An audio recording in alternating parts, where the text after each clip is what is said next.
Yeah, Coach, I had a question about Miles Slusher, first of all, a guy that's working safety and cornerback. What's his role? What do you define him as, and what does he bring to the table? Right now, Slush can play corner, safety, nickel for us. He's just competing. We have a lot of guys in different positions, just like we did last year, cross training. But he missed a day because he had to go home for a funeral. But he's been on the road, man, since he's been back. Yeah, Sam, what would you say is the pecking order right now? It looks like Monteric and Hudson are out there running. And of course, Greg, looks like they got all returning guys with starting experiences. What's the pecking order? Maybe ones, twos, threes? It's funny, man. Everyone's competing. Even Cat, everybody just think Cat's going to come out there and start. Everybody's competing for the number one spot. So right now, Bus, Hud, Dede Bishop, Chase, all the young guys, whoever's performing, that's going to start for us. How do you feel about the group as a whole? Because it seems like a lot of guys have a lot of experience. How have you seen, I guess it's 3 days in, but how do you think they've progressed since, the end of last season and to spring ball, I guess? Man, the guys are doing well, but I'm going to really say, man, it's because our receivers. Coach Guyton has those receivers competing every day. They're giving us looks that we didn't get to see last year because we didn't have fall camp. But we're excited, man. Our guys, the confidence that they built last year, they just keep building that and hopefully win some games. Coach, just what did you like about Buster's offseason, and just what do you think, or maybe some things that can take him to the next level? Just you can just tell he was in the weight room. Coach Walker got him bigger, faster. He just have to just trust what we're doing, trust his technique. But Buster, man, he's a football player. We missed him last year because I think Mississippi State, he missed 4 or 5 games because of concussion, but he's our guy. He's our number one corner. Before you got here, depth in every position in the secondary was an issue year after year. Now, how do you feel about depth and like how many guys you'd want to play in a game? And I'm saying me, but it's Coach Odom. He's the DC. But we try to have 2 safeties, 2 guys that can rotate, 4 corners, and 2 nickels. But right now, man, any of our guys can get out there and play right now. We're excited about our group. You're hermetically sealed at practice. I'm not sure if there's an inch of skin showing.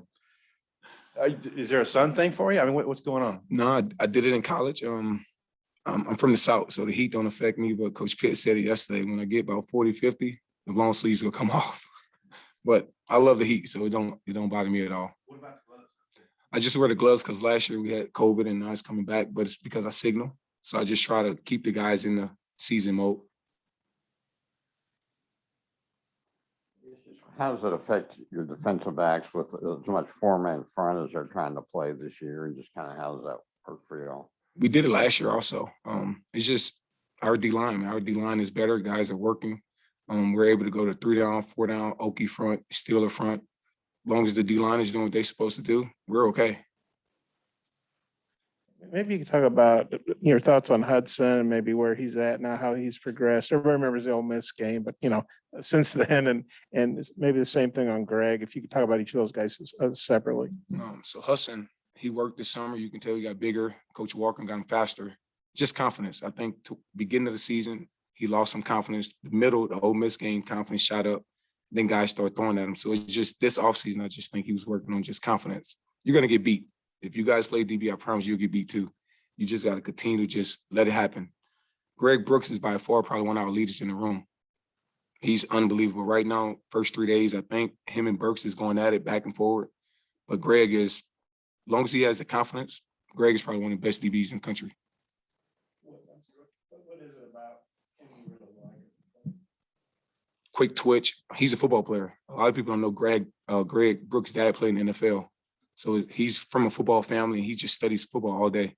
He loves it. Sometimes he texts me at 3 a.m., 2 a.m. Hey, Coach, you up? I'm like, I'm trying to go sleep. And he's just asking me questions about different formations. Gordon, how's he coming along for you, Coach? I mean, is he adjusting pretty fast coming from a different defense at Penn State? At first, it was a little slow because things that they did there was different, but he's fit right in. We got a model. We say in our room, we all we got, we all we need. And guys are helping him out. I think he lives with, Cataline, so those guys are able to just connect. From a recruiting standpoint, you've got some pretty big background areas. Houston played TCU, so you got Dallas. I don't know how much connection you have to New Orleans. I know you were born there. What do you bring to the table as far as a recruiter? What's your approach, given your background and everything? I just work. I'm just being on this staff with Coach Pitt. He always talks about recruiting. Recruiting is something you have to do every day. As soon as I leave here, I'm gonna walk across, text recruits, get in there, watch tape. Tonight, text them because we can't call them. I think you just gotta outwork people. That's all I do is just talk to them each and every day, text the parents. That's all recruiting is. Here, I guess, with Kiwan and Chase. Mhm. I don't know if I'm missing somebody, but Jaden Johnson, Jermaine Hamilton yeah. came early. yeah. What are your thoughts on how those guys have started out? Jaden and Jermaine, we got to see those guys in spring. So those guys now you can tell they was here in spring. Chase and Kiwan from the past 3 days, those guys look pretty good. We're moving those guys cross training corner, nickel. So we're excited about both of those guys also. I have a question about Day. We heard you say numerous times, you're the fastest guy on the field. Can you just talk about how he's doing and, you know, the need to be telling him that?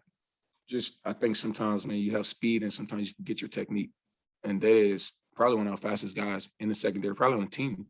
And so we just always breathing because one thing, if you're good at something, you're going to be weak at something. So always try to, hey, you're good at this. We can work on your weakness, but remember, you're fast. So trust your technique and everything else will work out.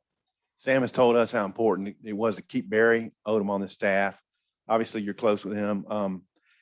For year two, retaining him and where you guys are in the Sam Pittman regime, how would you say you've made improvements for year two? That's hard to say because I've been with Coach Odom now for 6 years. He's a worker, man. We were on break this summer. He was coming up with different things, different defenses he wanted to run. I'm so glad he stayed, man. We don't want him to leave. As long as Coach Pitt wants him here, we want him here too. Don't leave, Coach Odom. Just the program building Sam has done, where you guys are 1 year into this. Man, Coach Pittman is probably the best head coach in the country. Just the way that if you guys are at practice, the way he talks to our guys, it's true love. You know, a lot of coaches just speak about it, but Coach Pitt shows it each and every day. I think he's the best leader, man, that I've been around besides Coach Odom. Those two together is unbelievable. We talked to Sam a little bit about this a couple of days ago. You guys, about the coaching staff, not that you guys don't get mad or get on them or whatever, but that it's a lot more positive reinforcement than, you know, just yelling at guys and using a lot of bad words and stuff. Just wondering what your take is on that. No, it's something that Coach Pitt said when we got the job here. He didn't hire guys to scream at guys, coach them. But guys are going to mess up. It's college football. They're not getting paid $20 million in the NFL. Guys in the NFL mess up. So if you coach them and talk to them, you'll get more out of them. You don't have to cuss them out, disrespect them. Those guys have families. Some of them come from different backgrounds. So if you just talk to them, get to know them, anyone to do anything for you when they know you care about them. And with this being your second group with most of these cornerbacks and, you know, most of them being back, just how much better, not that you felt bad last year, because you guys obviously did a good job, but how much better do you feel about the group?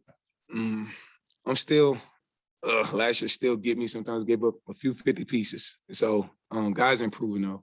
Jamil, Coach Walker and his staff this summer did an amazing job. Just you can just tell by our guys' strength, confidence. But we're excited. We're only day 3, so I don't want to sit up here and say, hey, they're up here. We still got a lot of improvement to do.